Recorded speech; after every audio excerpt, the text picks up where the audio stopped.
Cash value life insurance is the payday lender of the middle class. Dave Ramsey. Welcome to Retirement Mentorship, your mentor to and through retirement. I'm your host, Freeman Lindy, certified financial planner. Today, we continue to ask the question, is Dave Ramsey wrong? This is part 2, and today, on the 2 Men Tune In, we will recap last week and what's ahead. But if you haven't yet, make sure you go back and listen to part 1. Last week, we looked at several things that Dave Ramsey does well. He focuses on behavior and what people actually do, not on math and theoretics. He teaches that people believe what he's saying and therefore do it. And he provides a step-by-step plan for people to improve their finances, and thus their lives. He also is trying to cover the broad population, so some of his advice won't apply to some people, and a few of his recommendations are a bit outdated. Last week we also covered the statement, pay off debt instead of leveraging lower interest to build wealth. We determined that Dave is right about that. We briefly looked at all 5 Ramsey rules in last week's 2 Men Tune In, so let's dive right in. This week, we're going to cover the last 4 of what we call the Ramsey rules and ask who is wrong, Dave or his detractors.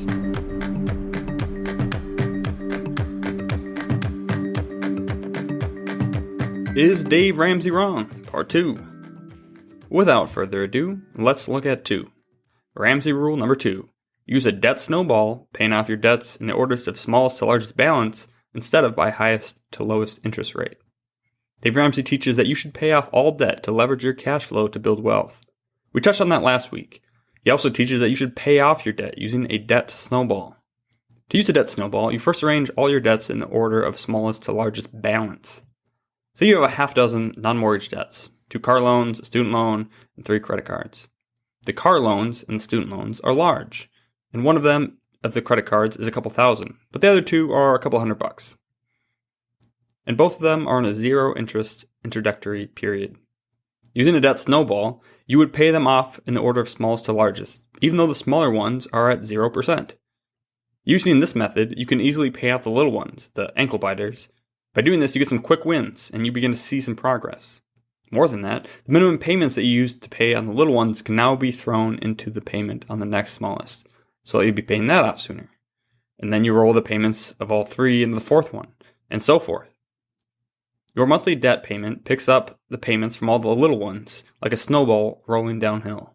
By the time you get to the significant debts, your extra payment snowball is big enough that you can actually see and feel the dents you are making in it. The progress people make and the milestones they hit keep snowballers motivated to continue. The method is 100% focused on behavior, what people actually do, instead of math, what the theory says. What about the alternative? Many financial professionals argue that Dave is wrong. They argue that you should instead tackle debt according to the highest interest rate and first work your way down to the lowest interest rate.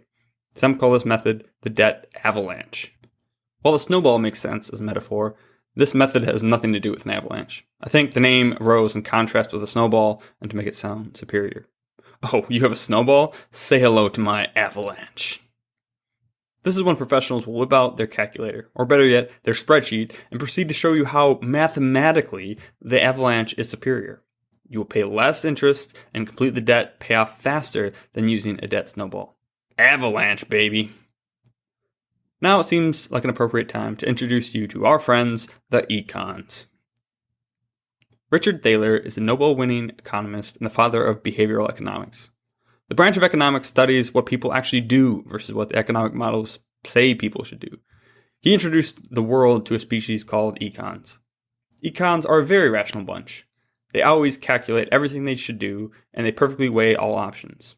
If they have emotions, they don't let them play into their decisions. Econs can always devise a plan based on all available evidence, and then follow that plan with perfect discipline and no deviations. Think Spock. Long live and prosper. Logically. Opposite econs are the rest of humans. We humans, unfortunately, have emotions that regularly impact our decisions. We know what the math says, but what we want other things instead. We have varying degrees of discipline and willpower, and many of our decisions would not be considered rational. Thaler calls the Spock-like people econs because it's how most economists think people behave. Most economic and financial models are based on the assumptions that humans are essentially rational. They make decisions in their own best long-term interests and based on available data. But this is not true. That's why so many models don't work correctly in the real world. Thaler and others argue that from a behavioral point of view, Behavioral economics and finance considers human nature and what people do. It is entirely irrational to buy a brand new car on a 7-year loan that costs more than your annual salary, and yet people do it. It's completely irrational to go out to dinner again and charge $50 to your credit card with a rolling $12,000 balance, racking up $240 per month in interest, and yet people do it. It is totally irrational to buy things you don't need with money you don't have to impress people you don't like, and yet people do it. Back to our snowball versus avalanche. The avalanche sounds good and the math works better out on it. But it does not work with humans because humans don't work the avalanche. Most humans aren't excited by spreadsheets. When you make that extra payment of $200 towards your debt with the highest interest rate, you save an extra $10 on interest over making that towards the smallest balance. But you can't intrinsically see or feel that. The spreadsheet says so, but doesn't feel any different to you. And humans make decisions based on what they feel, not based on calculators. These financial professionals are stumped when their human clients come back a year after the grand spreadsheet presentation and they still have as much debt as before. Why didn't it work? Why couldn't they see how much money they're wasting on interest and how much they could save by attacking the highest interest rate? Because we're human. For us humans, the debt snowball is the preferred method. Most humans make emotional decisions, so the quick wins and fast momentum of a debt snowball work better for them. The debt snowball plan works better because humans work the plan. The best camera is the one you have on you, the best diet is the one you stick to, and the best debt payoff strategy is the one you carry to completion. You might say that the debt avalanche is for econs. There are still econs, after all, existing as a micro minority. At least the debt avalanche can work for them. But here's the problem with thinking that. If you find an econ, I can assure you that they do not have any high interest debt. They would be too logical and rational to subject themselves to high interest in the first place. The debt avalanche is for no one. The debt snowball is for everyone looking to get out of debt. Dave Ramsey is right and his detractors are wrong. 2-0, Dave over detractors. Ramsey rule number 3. Investing in a good growth stock mutual fund will earn you 12% annual returns. Dave frequently tells callers and listeners that they should invest after getting out of debt. He will often take a caller's current debt payment and show them what it could be if they would invest that until age 65. And the phrase he uses the most is something like, if you put that payment into a good growth stock mutual fund earning 12%, it'll be worth... The numbers are fabulous. Compound anything long enough at 12% and the results look and feel fabulous. And it seems effortless. Simply find a good growth stock mutual fund and you can get all those returns. How hard can it be? Right next to impossible, actually. Detractors of Dave point out that you cannot get 12% returns and haven't been able to get 12% returns for a long time. Specific peers in history got 12% returns, along with 4% inflation and 8% mortgage rates. But long-term returns histories do not give you 12%, and no one believes that we will see 12% return. So where does Dave get this 12% return number? Dave has pointed back to the founding of the S&P 500 index in 1926. It started then with 90 companies, and was expanded in 1957 to 500 companies. Dave says that if you look back at the track record of the S&P 500 since 1926, you will see an average annual return of 12%. This must have been true at some point. Otherwise, why would he try and point to it like data? I'm not sure when it was true. The best fiscal year returns from 1926 that I could find, without looking too hard, were till 2000 before the tech bubble crashed. Those were about 11 and a quarter. Nearly all other years from 1926 amount to around 10% annual returns. And 30-year returns from now also give you about 10% annualized. Moreover, the consensus among economists and financial professionals is that all rates will be lower going forward. Equity returns, interest rates, and inflation are all projected to be lower than historical trends, not higher. So if the best historical returns we have are 10%, and the consensus as we advance is that returns will be lower than that, why does Dave Ramsey keep using 12% return rate? I believe he does so because of behavior. He is trying to get people excited about investing. He wants people to max out their Roth IRAs and 401ks. He wants to appeal to their emotions so that they have something to look forward to accomplishing. Using an 8% return to project your outcome may be sufficient to achieve your retirement goals, but it's not sexy. 12% return outcomes that are much more fun to calculate. I may not be able to give up my brand new car for $1 million at retirement, but $5 million? I could drive a used car for that. While I appreciate his motive, I think his message can be dangerous. It becomes the basis for some other rules, which we'll examine in a moment, but for now, let's look at 3 quick reasons why his message is dangerous. 1. It promotes performance chasing. Many people who take his message to heart are continually looking for that good growth stock mutual fund, getting 12%. I've even heard Dave say on multiple occasions that it is easy to find funds that have outperformed the S&P 500, and that the index is average. We covered that at length in episode 8, How to Be Above Average. If you haven't listened to that yet, go back and find it at retirementship.com/8. But I'll give you a summary. The S&P 500 is not average. It's outperformed 92% of actively managed funds, including growth stock funds. Funds that have outperformed in the past are not guaranteed to outperform in the future. Seeking 12% returns, which should be easy, prompts many followers to switch funds and try to research others continuously. The date the fund started, or the historical period began, plays the largest role in a fund's average performance. 2 funds with the exact same companies will have wildly different returns if one started in 2007 and the other in 2009, the top and bottom of the financial crisis. As we saw in episode 4, The 4 Horsemen, chasing returns is one of the primary reasons so many people underperform the S&P 500. In their attempts to beat 10% returns by seeking 12% returns, they get 6% returns. You can't get 12% returns. You never could. Stop trying.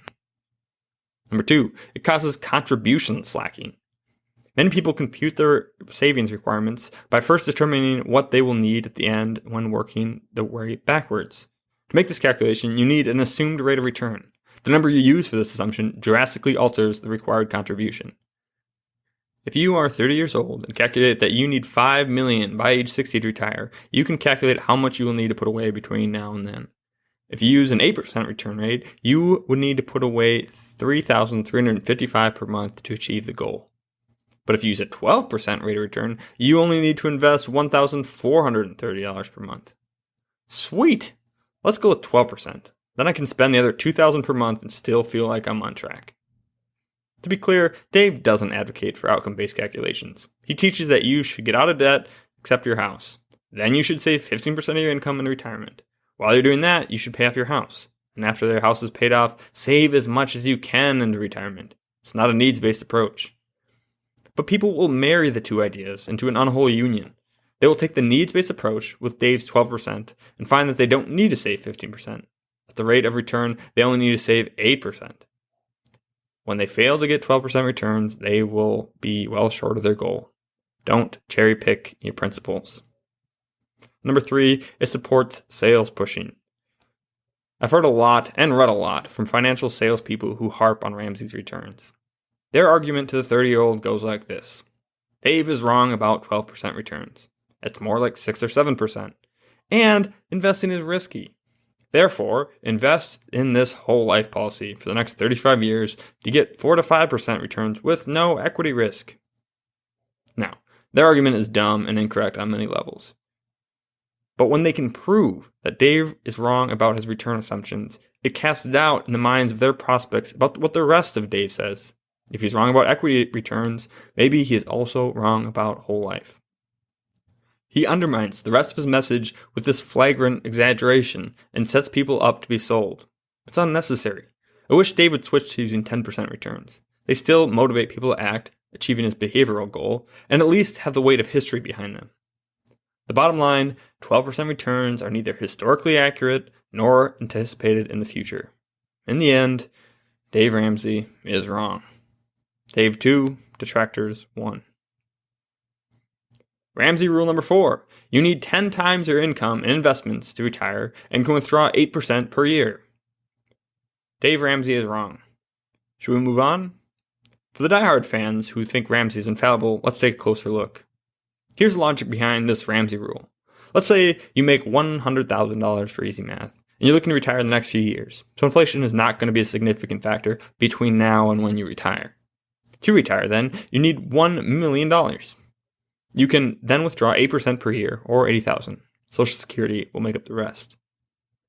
Your $1 million will grow by 12%. So you will earn $120,000 in the first year on your investments.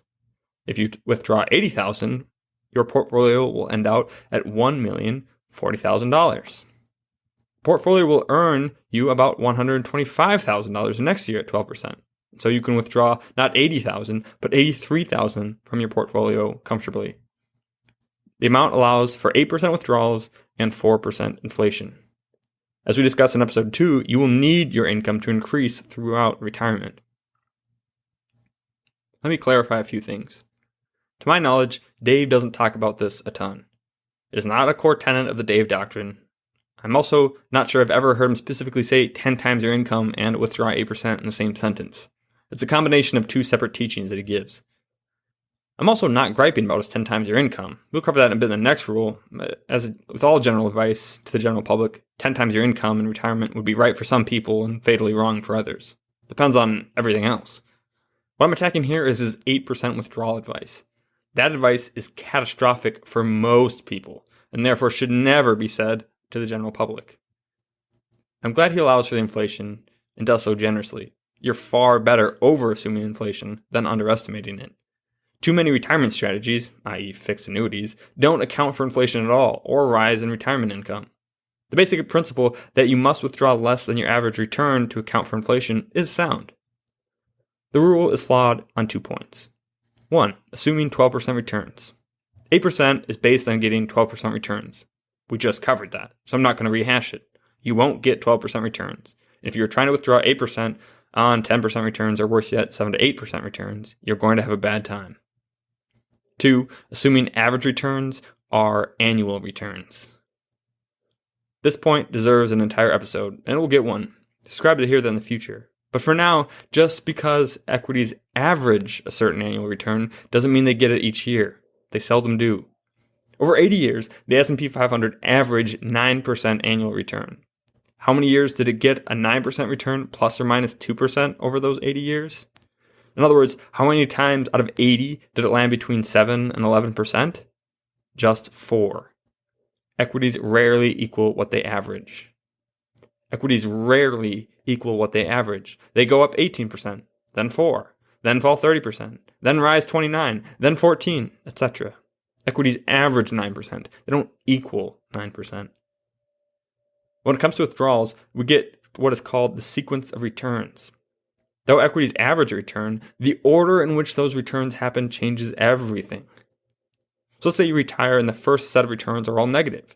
Your portfolio goes down 40% in year 1. Now of your $1 million is $600,000. And you still need to take $80,000 out per year, so you're down to $520,000. Even if it surges back 50% the next year, you're only back to $780,000 minus your $80,000 with no inflation raise, and you're still down 30% overall. I'm telling you, the math does not work, and this time, neither does the behavior. They say 10,000 baby boomers retire every day. 3,650,000 people retired in 2007 before the worst recession since the Great Depression. They saw the retirement nest age get cut in half in 18 months. If they had their full retirement in, quote, a good growth stock mutual fund, end quote, because they thought an average return equal annual returns, they have not yet recovered. It is not a core tenet, but I've heard him say it. Once I heard him explicitly tell a caller that she could retire in 2 years because at 12% returns, she would have enough and could withdraw 8% from that point. Insanity. Dave needs to stop giving this advice altogether. As I said in the 2-Min Tune-In last week, this is the only thing Ramsey says that I vehemently disagree with. It's dangerous. Thankfully, he usually tells people to sit down with a SmartVestor Pro to help them figure out retirement. I promise not one of them is advocating 8% withdrawals. Dave Ramsey is wrong. Dave 2, Detractors 2. Ramsey rule number 5. Always avoid cash value life insurance and get 10 to 12 times your income in level term insurance. Dave frequently harpoons cash value life insurance. Whole life, variable life, universal life, any of them. As we quoted him saying in the opening line, cash value life insurance is the payday lender of the middle class. Permanent life insurance, or cash value life insurance, deserves an episode unto itself, and I'm going to give it one. For now, I'm going to award a winner. And this is not from some asset-gathering investment advisor who's never looked at life insurance and would rather play with mutual funds than have tough conversations with clients. I'm a financial planner. We look at everything, and we have tough conversations. And I've learned every trick in the book for how and why to sell permanent life insurance. I used to work for a financial services company that manufactured whole life. I know both sides of the argument, forward and backward. Dave's detractors on cash value life insurance topic are life insurance companies and their sales representatives. They are the ones in particular that wish Dave Ramsey would just shut up about life insurance and stick to debt and budgets. They make a lot of money on life insurance, permanent life insurance in particular. And they have a lot of ways to sell it. So who's wrong? Dave or his detractors? Dave is right, detractors are wrong. The vast majority of people do not need permanent life insurance. There are a dozen better strategies. Stay tuned for the full episode. It's an important topic, and a lot of people have permanent life insurance policies. If you have one, or if you have a financial advisor who keeps nagging you to add some to your portfolio, send us an email at questions@retirementorship.com. Put permanent problem in the subject line and give as much or little detail as you want. I'd be happy to connect with you directly about your circumstances and see if you are an exception to the vast majority. Probably not. I'd also consider going back and listening to episode 5, the 5 questions to ask your financial advisor, and find a new one. I will issue one small caveat here. If you don't end up hearing the future episode on this topic, the vast majority of people don't need permanent life insurance. There's a very slim minority of people who might benefit from it. These people include multimillionaires who will be leaving more than $22 million to their children. If you're leaving money to a charity, it won't be an issue. People who cannot and will not save a dime unless they are forced to by an insurance bill and refuse to put together an actual plan or get help from a real planner. People who like high fees, low returns, cannot stand even the slightest volatility in their portfolio, enjoy having a majority of their eggs in one basket, and don't believe in inflation. Those 50 and older who have a surplus of non-retirement cash laying around and may benefit from a hybrid long-term care solution. Stay tuned for that future episode. The other piece is to buy 10 to 12 times your income in level term life insurance. I basically agree here. Speaking to the general public, it's a good rule of thumb. Many people have only 1 to 5 times their annual salary in group term life insurance. Upgrading to 10 to 12 times your income is a significant improvement. The caveat here is that it's not always 10 to 12 times. For some people that'll be enough, others too much, and still others not nearly enough. The amount is in part based on the 12% return rule. If you make $100,000 and get $1 million in coverage, that will replace your income forever. We already addressed that. It's not likely. Later, we'll do an episode on how much insurance you actually need and how to calculate it for yourself. It'll be a 2-part episode on insurance to determine what kinds and the amounts that you need. You only need to look at it once every 5 to 10 years. But when you do, you should spend more time on it than the amount it takes for a radio show host to say 10 to 12 times your income. Dave Ramsey is trying to get the broad principle out there as fast and to as many people as possible. The broad principle: avoid cash value life insurance and get 10 to 12 times your income in level term life insurance. If that helps 1 million people avoid being suckered and 1 million more get more than 1 times their annual salary in term, that's a success. I'm sure he'd allow for some actual calculation for your term needs. Ramsey is right, the detractors are wrong. Dave 3, detractors 2. Let me reiterate that I think the vast majority of what Dave says is helpful and reliable for the vast majority of people. Good as many, better than most. That's hard to do when you're talking to that many people. There are only 2 points that I disagree with out of everything he says: 12% returns and 8% withdrawals. I have one to ask of you. A lot of these topics we are going to cover more in depth in the future. I want to give you an opportunity to have a direct influence on where we go with it. If you have points you'd like to raise, areas I didn't cover, or positions I didn't address, shoot me an email at questions@retirementorship.com. Perhaps you share this with your financial advisor who has recommended whole life insurance to you multiple times, and he gives you a convincing rebuttal that sounds good. Send us what he says, and we'll make sure we address it in that episode. Or you can call and leave a voicemail at 1-855-6-MENTOR. That's 1-855-663-6867. That will do it for today. Next week, we'll take a peek at the financial pornography network, aka the news, and why it's so devastating to your lifetime success. We'll see you next week.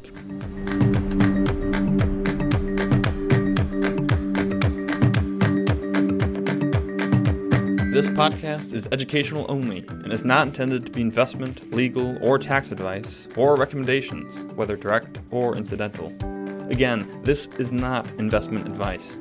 Consult your financial, tax, and legal professionals for specific advice related to your specific situation. Never take investment advice from someone who doesn't know you and your specific situation. All opinions expressed in this podcast are the opinions of the speakers expressing them. All performance reference is historical and is no guarantee of future results. All indices are unmanaged and may not be invested into directly. Retirement Mentorship is not affiliated with or controlled by any registered investment advisor, broker-dealer, or other financial services company.